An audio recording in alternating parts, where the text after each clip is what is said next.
깊이 있는 분석과 새로운 시각이 함께합니다. 네, 한 번에 이해하는 경제 토크쇼 경제 현장 오늘 시작합니다. 미국은 코로나19 백신 확보에 작전이라는 용어를 사용했습니다. 그 무엇보다도 백신 확보 타이밍을 중요하게 판단한 겁니다. 우리 정부도 오늘 백신 확보 계획을 발표했는데요.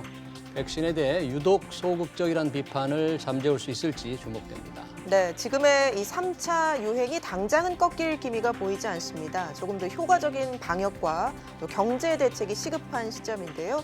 시청자 여러분의 의견은 어떠십니까? 유튜브 실시간 댓글을 통해 많이 참여해 주시고요. 오늘 두 분과 함께하겠습니다. 백순영 가톨릭의대 명예교수, 정철진 경제평론가 자리하셨습니다. 어서 오십시오. 네, 안녕하십니까. 백 교수님, 오늘 또 정부가 백신 확보 계획을 다시 발표했는데 좀 들어보니까 뭐 새로운 내용이 있는 것 같지는 않아요? 오늘 근데 어떤 내용이고 왜 발표했죠?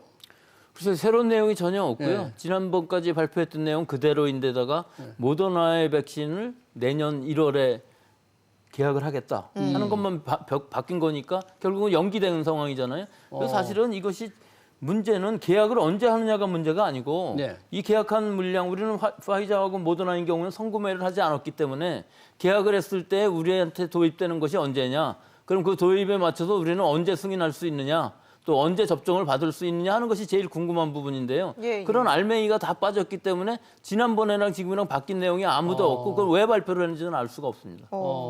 일단 화이자 같은 경우는 1월에 계약을 체결하고 아스트라제네카는 2, 3월에 들여온다고 했잖아요. 그러면 접종은 언제쯤 시작이 될 수 있을까요?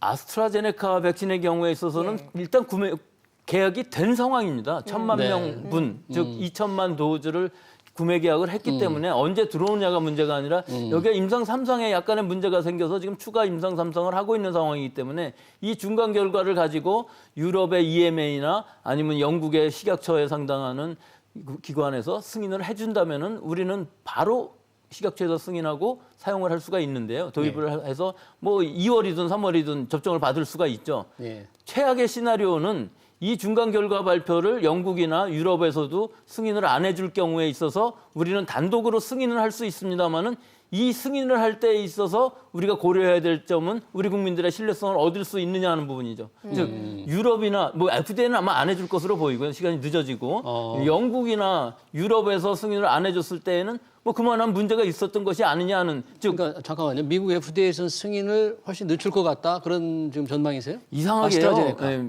미국 기업인 모더나나 파이자인 경우에 있어서는 상당히 빨리 해주고도 아주 좀 여유롭게 봐주는 부분들이 있는데 영국 거니까. 아스트라제네카의 경우에서는 굉장히 까다롭게 보면서 사실 지금 안 해줄 것 같이 보입니다. 해줘도 늦게 할 것으로 보여요. 물론 FDA가 제일 권위 있는 기관이기는 하지만 자국 기업에 대한 배려가 굉장히 심한 것으로 좀 보이는 정치적인 부분이 있고요. 예. 결국은 영국인 경우에는 자국 기업이기 때문에 확실하기만 하다면은 확진만 생긴다면은 해줘야 되는데 이것이 늦어질 경우에 있어서 자료 보충을 더 하라든지 할 때에 과연 우리 식약처가 이 데이터만 가지고서 즉 아스트라제네카가 신청한 여러 가지 서류들을 가지고서 확실하게 이것을 할 수 있느냐 하는 부담감이 생기는 것이지. 혹시라도 모를 부작용이라든지 효과 미비라든지 이런 것들이 생겼을 경우에 있어서 뭐 가격이라든지 이런 것들은 굉장히 좋습니다만 안정성이라든지 결국은 부작용의 문제가 생겼을 경우에 이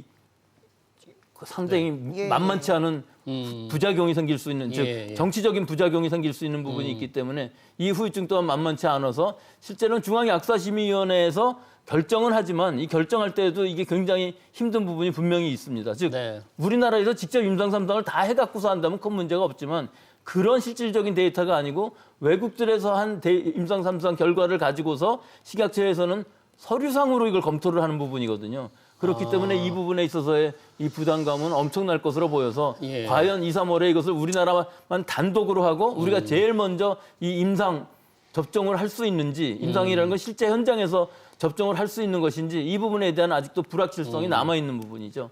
만약에 그런 상황이 오면 말씀하신 대로 정말 가장 어려운 결정을 해야만 되는 영국이나 유럽에서 아스트라제네카에 대해서 승인을 안 한 상태에서 우리만이라도 해야 되는 상황이 오면 예, 그건 정말 최악의 곤란하겠네요. 시나리오고요. 예. 예, 지금 예상으로 봐서는 이 아스트라제네카의 백신이 상당히 효과도 좋고 안정성도 분명히 있습니다. 그렇기 때문에 이 승인을 안 할 이유가 거의 없어 보여서 예. 지금 상황으로 보면 연내나 1월 초쯤에는 승인을 할 것으로 보이고 예. 그 긴급 상용 승인 그 결과들을 가지고서 이 우리나라 식약처에서 승인을 하면서 우리나라에서 지금 SK 바이오사이언스에서 CMO로 생산을 하고 있는 상황이기 때문에 우리나라 수입이라기보다는 메이드 인 코리아인 이 백신을 우리나라에서 바로 쓸 수는 있기 때문에 이런 부분의 공급 수급의 문제는 전혀 아닙니다. 한 가지 좀 궁금한 게요. 오늘 발표한 게 이제 화이자와 얀센은 이달 12월이고 모더나는 1월에 계약을 맺기 위해서 협의를 진행하겠다 이랬지 않습니까? 협의를 진행하고 있다. 글로벌하게 보면 유독 한국이 다른 나라에 비해서 지금 백신 확보가 늦었다. 이제 이런 비판을 받고 있는데 왜 그랬을까요? 정말 늦은 게 무슨 정책적인 판단 잘못입니까? 아니면 현재 상황에서 한국은 그래도 최선을 다한 겁니까? 어떻게 보십니까?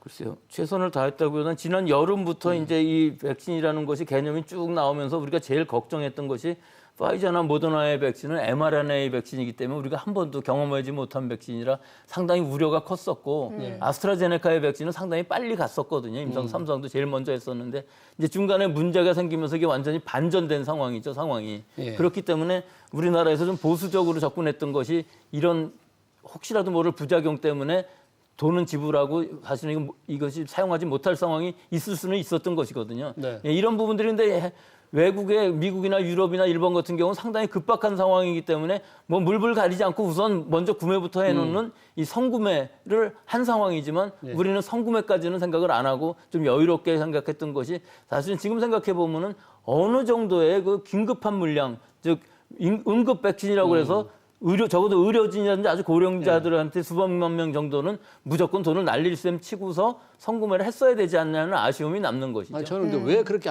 못했느냐 이거죠. 왜? 아마 이것은 예. 그 혹시 뭐 협상을 하는 담당자의 입장도 아마 있었을 것입니다. 이런 계약들을 하면서 혹시라도 모를 나중에 자기한테 책임이 돌아올 부분들도 있을 수가 있고요. 잘못됐을 경우에 이제 계약은 됐는데 그 계약된 회사 자체가 실패할 경우도 있었을 수가 있기 때문에 네. 실제 선구매한 계약하는 중에는 임상 3상 결과가 나오기 전에들 다 선구매한 거거든요. 네. 이런 위험도는 분명히 있었죠. 아니, 그런 정도 위험은 감수하고라도 협상을 하라는 어떤 명백한 리더의 지시가 있었어야 되는 거 아니겠습니까? 그렇죠. 일반적으로는 트럼프 대통령 같은 경우는 뭐 무조건 다 하라고 그래갖고 미국, 캐나다, 일본 같은 데는 이 인구의 몇 배를 다 선구매해 놓은 상황이니까 우리가 지금은 뭐 그런 부분이 좀 후회가 되긴 하지만 사실 그 당시에만 봐도 좀 저건 너무 만용이 아닌가 그렇게 생각을 했었던 것도 또 사실이긴 합니다. 네. 각국의 백신 확보 전쟁이 정말 치열한데 경제계에서도 굉장히 관심 있게 지켜보고 있습니다. 이게 뭐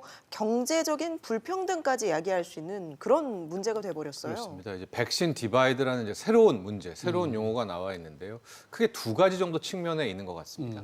좀 백신 선진국이라는 표현을 쓸게요. 빠르게 접종된 곳과 그렇지 않은 곳이 나눠져 있다면 방역 차원에서는 이게 지구촌이라는 관점에서는 뭐 말짱 도루묵이다. 왜냐하면 계속 안 된 뭐 아프리카나 이런 가난한 데에서 한 명이라도 또 어떻게 섞여서 유입이 되면 이것이 또 다른 문제가 될 수 있기 때문에 또 이런 디바이드, 그러니까 백신을 빠르게 회복한 곳과 못하는 곳의 이제 차이가 있고 두 번째 디바이드는 뭐냐면 같은 백신 선진국이라고 하더라도 좀 더 빠른 속도로 이것을 접종을 해서 민간 소비, 내수가 살아난 국가는 내년에 빠른 반등이 가능하고 이게 좀 늦춰진 국가는 오히려 상대적으로 늦어질 수가 있기 때문에 경제 돌아가는 데 있어서도 격차가 생길 수 있다. 이렇게 두 가지 측면에서 바라볼 수가 있겠고요.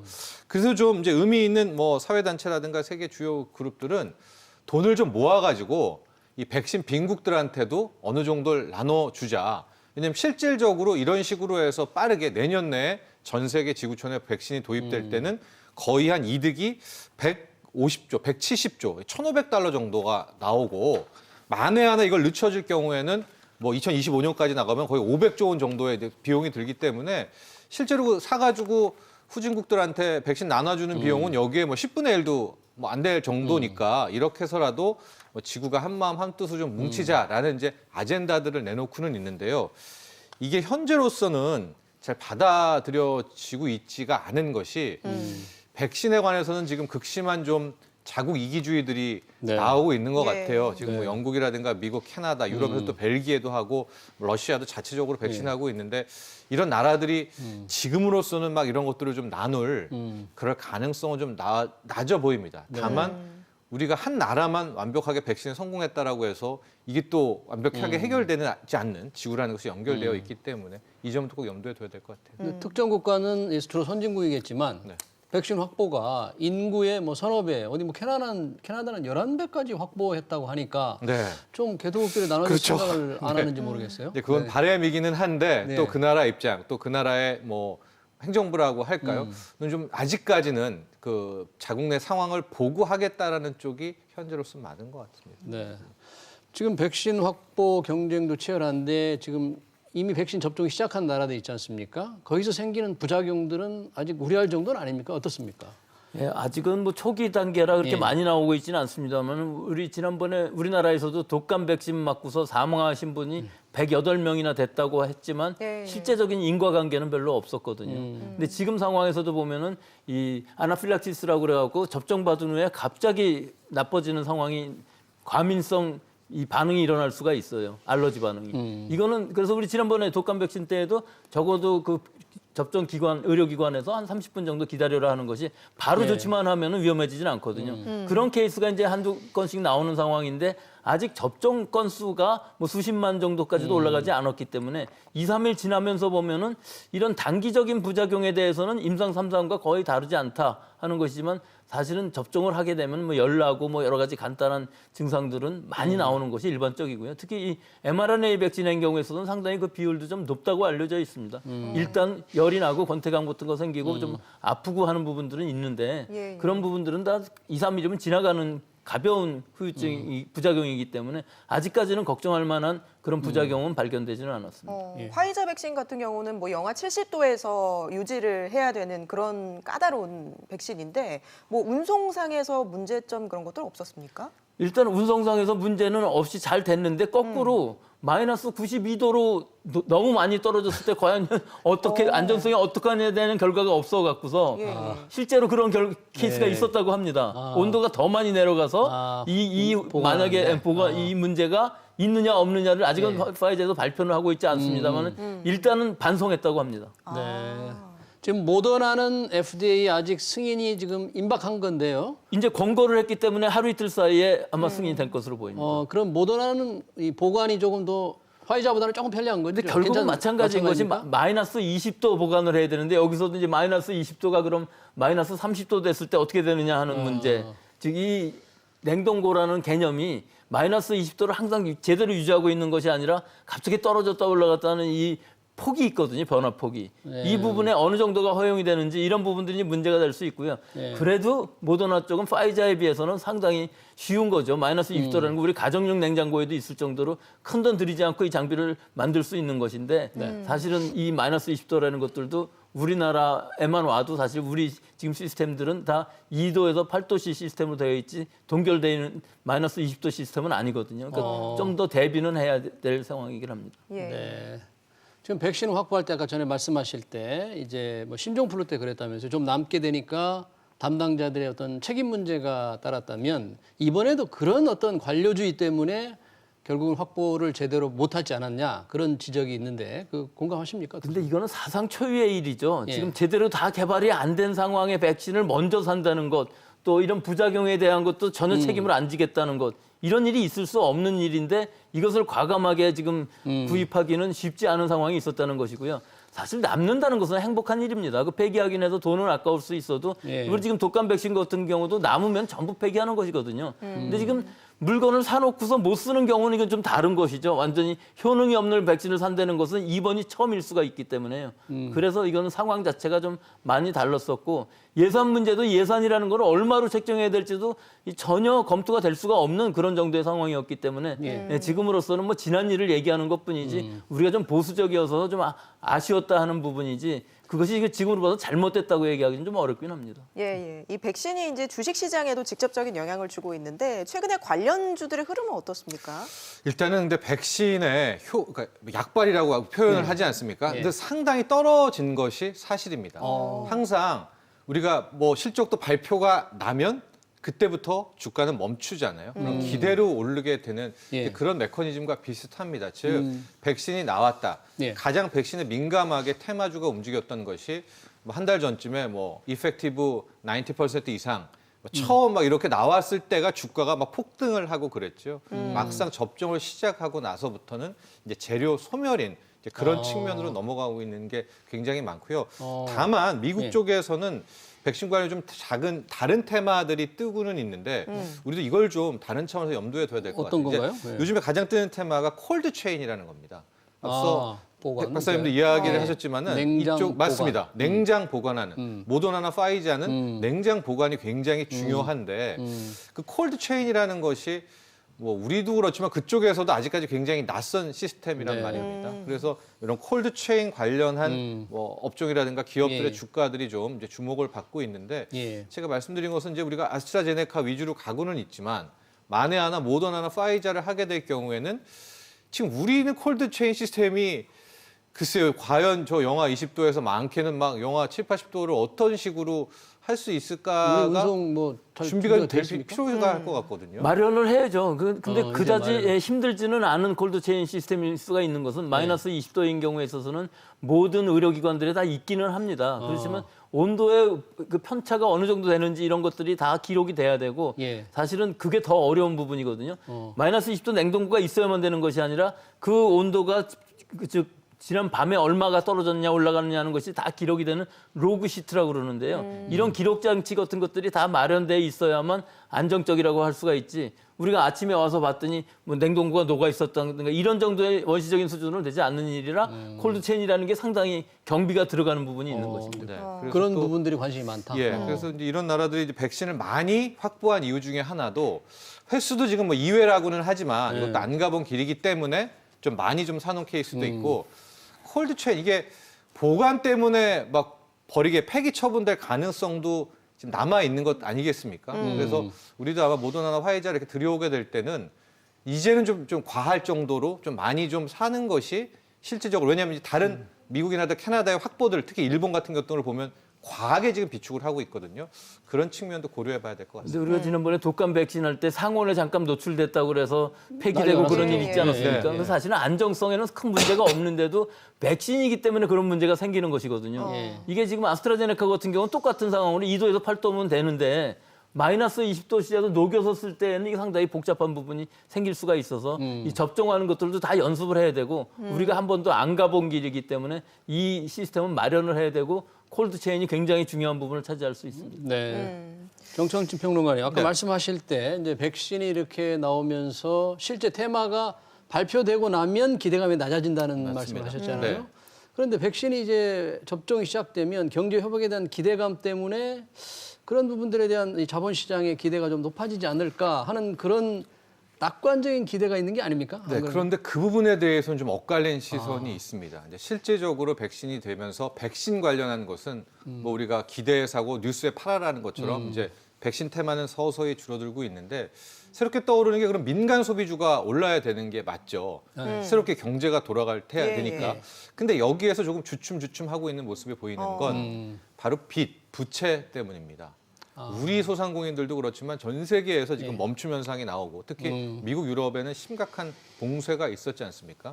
그때 다 유예 조치하고 그쪽에서도 대출 만기 연장 프로그램 가동하고 긴급 대출 프로그램 미국 같은 경우 이제는 멈췄지만 하고 있었으니까 이제 경제가 살아나면 바로 청구서가 날라올 게 아닌가. 이 당국에서 언제까지 그러니까 아 이게 또 다른 발목, 또 다른 먹구름이 앞에 남아 있는 거잖아요. 그러니까 그런 것들에 대한 악재가 시장은 똑똑하다는 가정하에서 좀 미리 선반영을 좀 미리 반응하고 있는 것이 아닌가라고 해서 실질적으로 많은 우리 일반 투자자들이 생각하기에는 백신 접종이다. 또 네. 아직까지 잘 되고 있다라고 하면 이제 내수가 타고 내수부터 새롭게 테마가 형성이 예. 돼야 되는데 그런 부분은 일단 좀 멈추고 있어서 우리도 아마 이런 것들 좀 주목해야 될 것 같습니다. 예. 백신에 대한 상황이 긴박하게 돌아가고 있는 가운데 지금 코로나19 확산세가 또 심상치 않습니다. 사흘째 1,000명을 넘어섰어요.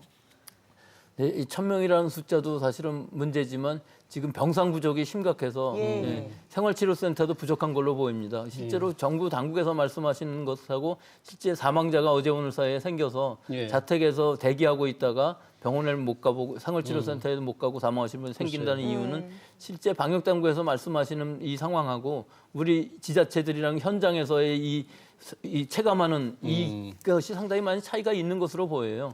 그래서 적어도 60대 이상의 기저질환이 있는 사람 환자들 경우에 있어서는 확진을 받으면은 바로 어찌됐든 의사의 관리하에 들어갈 수 있어야 되는데 그것이 안 될 경우에 이 코로나가 무서운 것이 노인일수록 증상은 별로 나타나지 않으면서 갑자기 악화돼서 사망하시는 것을 우리 대구 경북대에도 많이 봤었거든요.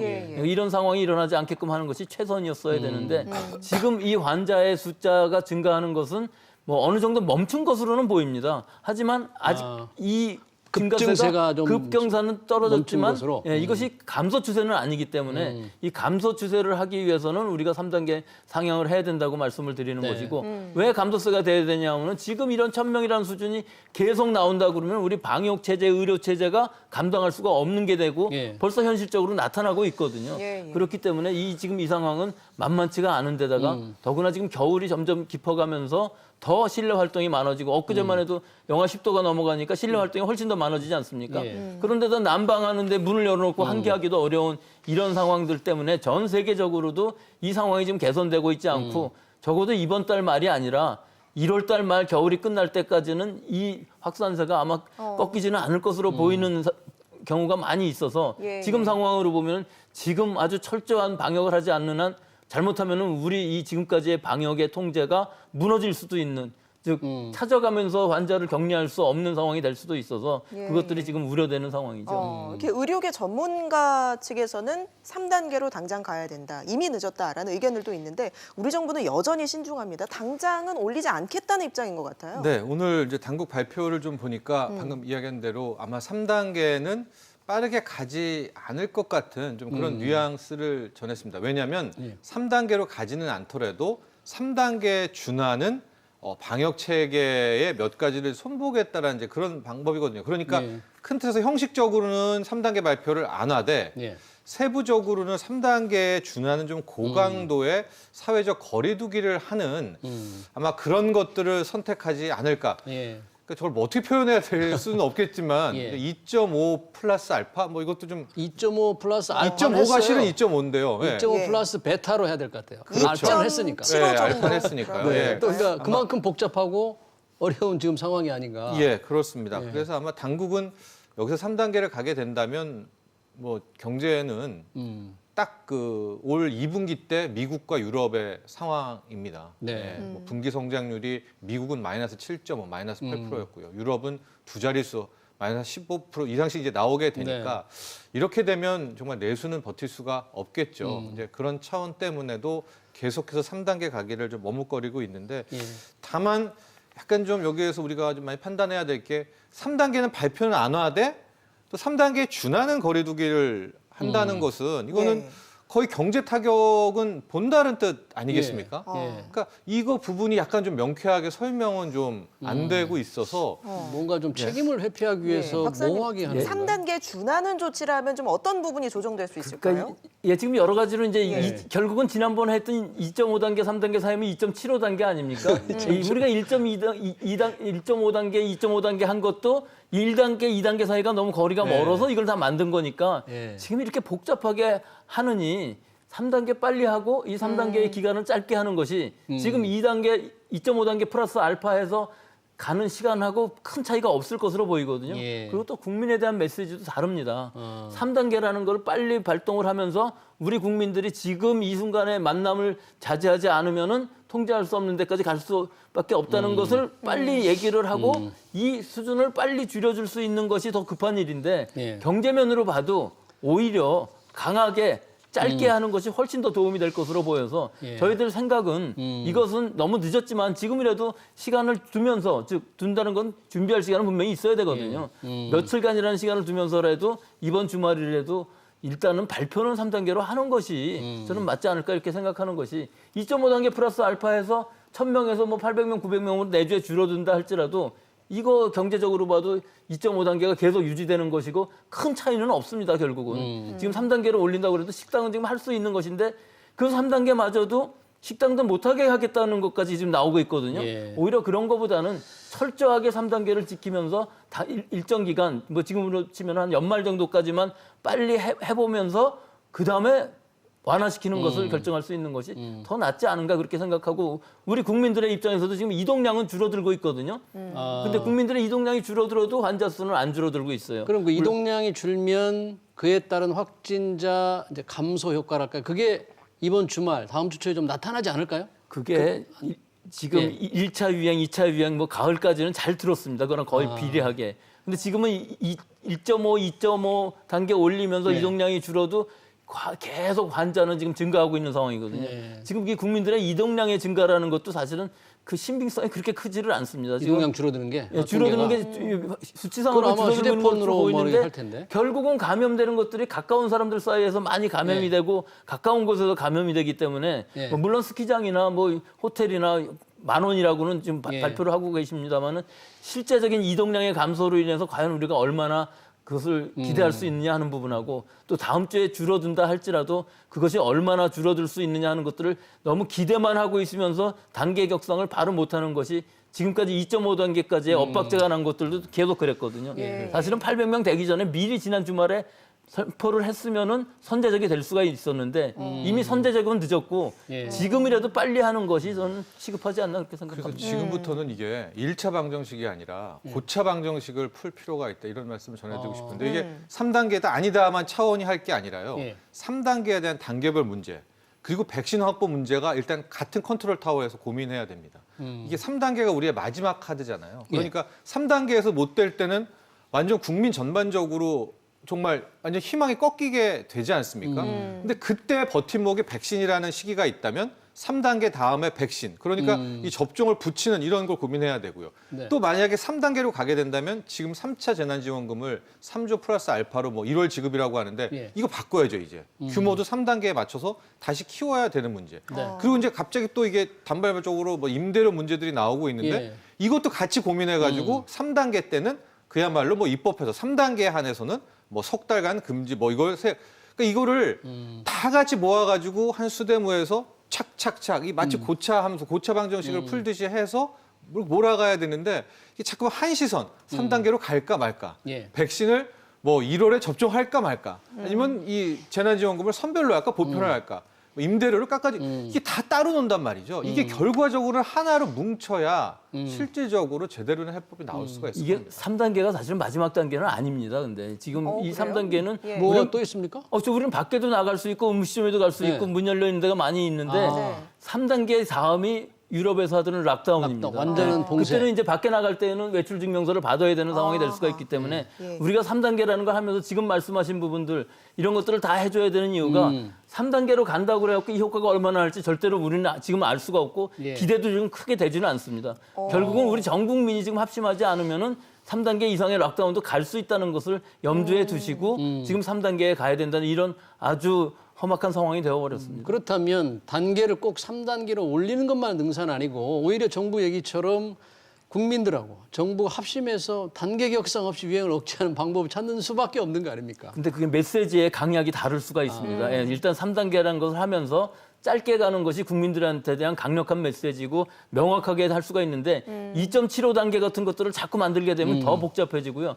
사실 3단계의 문제는 그 간단한 것이 아닌 것이 서울 수도권만 내리기도 어렵습니다. 원래 규정할 때부터 이건 전국 확산 단계이기 정부는 때문에 똑같이, 전국적으로 다 예. 같이 해야 되기 때문에 풍선 효과 같은 것들이 없어질 수는 있지만 전국적으로 피해를 받으니까 피해 규모는 굉장히 커질 수밖에 없죠. 예. 그렇군요. 정철지 평론가님, 만약에 이게 3단계 지금 봐서는 가지 않으면서 가는 효과를 거두겠다고 하는데 경제적으로 충격은 거의 비슷하게 오지 않겠습니까? 그렇습니다. 그러니까 말씀하신 기간의 대로- 문제인 것 같습니다. 네. 네. 그 돕기 위해서 피해자를 돕기 위해서도 어떤 좀 대책이 좀 필요할까요? 현재까지는 뭐 3차 긴급재난지원금인 거고요. 왜냐하면 이 예산이 이제 바로 내년에 넘어가기 때문에 그런 예산이 있을 것 같고 아마도 대통령이 언급했기 때문에 임대료 부분에 대한 뭐 해법 아니면 뭐래도 방책은 함께 나올 수 있을 것 같은데요. 지금 나올 수 있는 대책은 빠르게 이것을 끝내는 그런 거밖에는 없겠죠. 근데 계속 말씀드리지만 아마도 3단계로 가지 않고 3단계에 준하는 뭐 그런 고강도의 거리두기가 오게 될 텐데 실은 피해 면으로 따진다면 역시 그 기간이 길어진다면 글쎄요, 뭐 3단계로 가는 것 이상의 또 피해는 볼 수가 있을 것 같습니다. 알겠습니다. 오늘 두 분 말씀 여기까지 듣도록 하겠습니다. 지금까지 정철진 경제평론가, 백순영 가톨릭 의대 명예교수와 함께했습니다. 고맙습니다. 고맙습니다.